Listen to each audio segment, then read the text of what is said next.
సొంత ఇంటి పథకం లేదు అక్కడ. దానికోసం చిన్న చిన్న పరిశ్రమలే సొంత ఇళ్ళు కట్టిస్తున్నారు.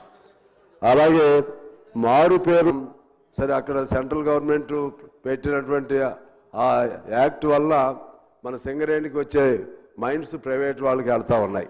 సరే సాధ్యమైన మేరకు సింగరేణి వాటిని సంపాదించుకోవాలి.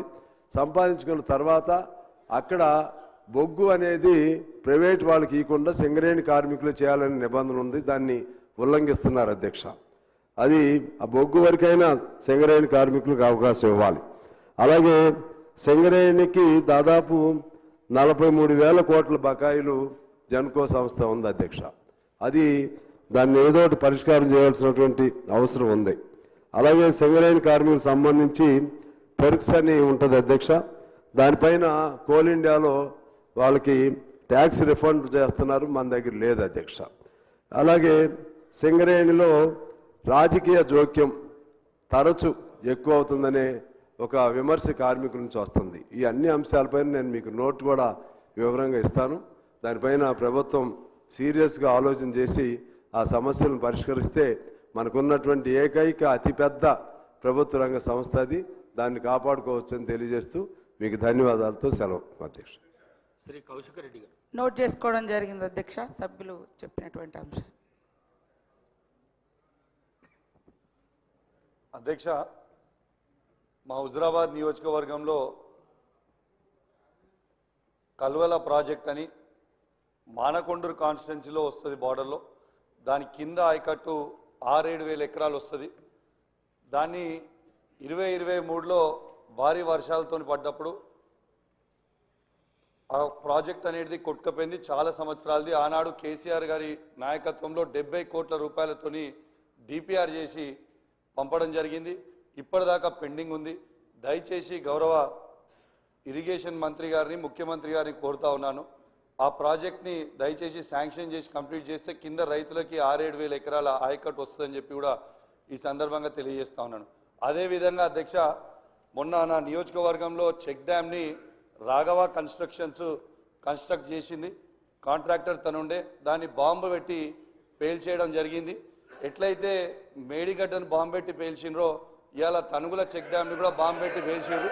అది నేను చెప్పింది కాదు అధ్యక్ష, అది నేను చెప్పింది కాదు, ఏఈ గారే సభ్యులు చెప్పిన అంశాన్ని నోట్ చేసుకోవడం జరిగింది.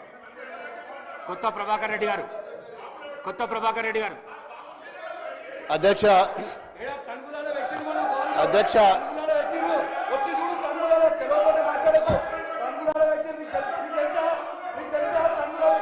కూసో ప్లీజ్. మాట్లాడితే కాదు కదా,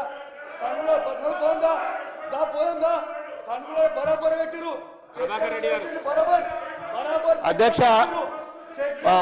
దుబ్బాక నియోజకవర్గంలో అధ్యక్ష మరి 8 మండలాల అధ్యక్ష, మరి 8 మండలాలలో కూడా మాది పూర్తిగా వ్యవసాయ ఆధారిత కుటుంబాల అధ్యక్ష. అన్ని మండలాలలో కూడా గతంలో యాసంగిలా ఏదైతే వరి నాట్లు వేసుకున్నారో దానికి ఇంకా రెట్టింపు ఈసారి ఎక్కువ వేసుకున్నారు అధ్యక్ష. మరి అందరు కూడా మరి నాట్లు పడుతున్నాయి. ఇప్పుడు మరి యూరియా వస్తుందా రాదా అనే భయంలో ప్రతి ఒక్క రైతు కూడా ఆందోళన ఉన్నారు అధ్యక్ష.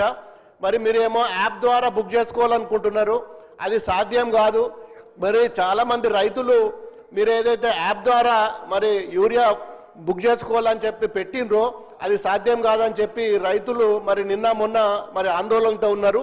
ఇంకొక విషయం అధ్యక్ష, మరి కరెంటు కూడా 8 నుంచి 9 గంటలు మాత్రమే వస్తుంది అధ్యక్ష. ఇప్పుడు నాట్ల సమయం, మరి ఇప్పుడే 8-9 గంటలు వస్తే మరి రాను ఇంకా ఎండాకాలం వచ్చిన తర్వాత ఏప్రిల్ మేలో ఇంకా ఇబ్బంది అవుతుంది.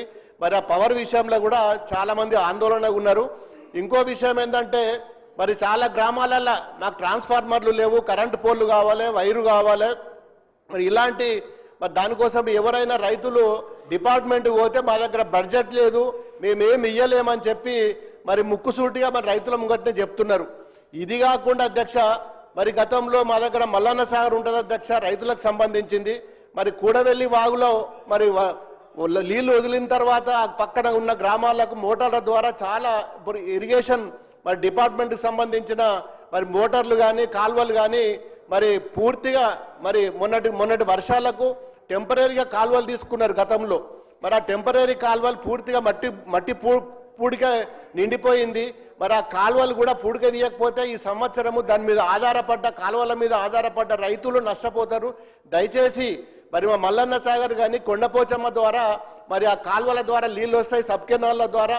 మరి 2 సంవత్సరాల నుంచి ఇరిగేషన్ డిపార్ట్మెంట్ ఏ ఒక్క రోజు కూడా మరి మల్లన్న సాగర్ మీద కానీ మరి కొండపోచమ్మ మీద కానీ రంగనాయక సాగర్ మీద కానీ ఎన్నో పర్యాయాలు ఎన్నో ఇష్యూస్ ఉన్నాయి. మరి కాలువల మీద కానీ పూడికల తీతం మీద కానీ మరి ఇప్పటి వరకు ఏ ఒక్క రోజు కూడా ఇరిగేషన్ డిపార్ట్మెంట్ కానీ గౌరవ మంత్రి గారు ఉత్తమ్ కుమార్ రెడ్డి గారు కానీ చాలా విన్నపాలు చేసిన ఒక్కరోజు కూడా కనీసం ఆ జిల్లాలో ఏం జరుగుతున్నది, కాలువలు ఏమవుతున్నది, ఇరిగేషన్ ఏమున్నది అని చెప్పి ఏ ఒక్క రోజు కూడా కనీసం రివ్యూ మీటింగ్ కూడా పెట్టిన పరిస్థితి లేదు అధ్యక్ష. మరి ఇన్ని సమస్యలున్నా మరి మా సిద్దిపేట జిల్లాలో కాళేశ్వరం ద్వారా 3 ప్రాజెక్టులు కట్టుకున్నాం. మరి దుబ్బాక నియోజకవర్గంలో దాదాపు 2 లక్షల 3 లక్షల కల్టివేషన్ ఉంటుంది. దాని మీద పూర్తిగా మరి మల్లన్న సాగర్ మీద ఆధారపడ్డది. మల్లన్న సాగర్లో చెర్ల నీళ్ళు ఫుల్లుగా ఉన్నాయి. కాలువల ద్వారా పిల్ల కాలువల ద్వారా నీళ్లు తీసుకుపోవాలి. టెంపరీగా రైతులు గతంలో యాసంగికి సొంత డబ్బులు వేసుకొని మెయిన్ కెనాల్ నుంచి తెగ్గొట్టుకొని లోపలికి నీళ్ళు తీసుకుపోయినరు, మళ్ళీ కూడిపోయినాయి. ఇప్పుడు మరి ఈ సంవత్సరం ఎట్లా అని చెప్పి చాలా మంది ఆందోళనలో ఉన్నారు. ఒక్కసారైనా మరి ఇరిగేషన్ డిపార్ట్మెంట్ కానీ మంత్రి గారు అని వచ్చి రివ్యూ పెట్టి కనీసము మరి అవి ఏ విధంగా తీసుకువెళ్దాం, ముందుకెట్లా పోదామని చెప్పి మరి ఇప్పటికి కూడా ఏ ఒక్క రోజు కూడా 2 సంవత్సరాల నుంచి మంత్రి గారు ఒక్క రోజు కూడా సిద్దిపేట జిల్లాలో ఇరిగేషన్ మీద ఒక్క రోజు కూడా రివ్యూ పెట్టలేదు. మరి గతంలో కట్టిన ప్రాజెక్టులు కానీ కాలువలు తీసే పరిస్థితి కూడా ఇవాళ ఈ గవర్నమెంట్ లేదంటే ఎంత దుర్మార్గమైన పరిస్థితి ఉందో ఒక్కసారి మీరైనా చెప్పాలి అధ్యక్ష. మరి యూరియా కానీ కరెంటు కానీ ఇరిగేషన్ కానీ ఈ 3 కూడా రైతులకు సంబంధించిన విషయము. మరి మొన్న రైతుల దగ్గర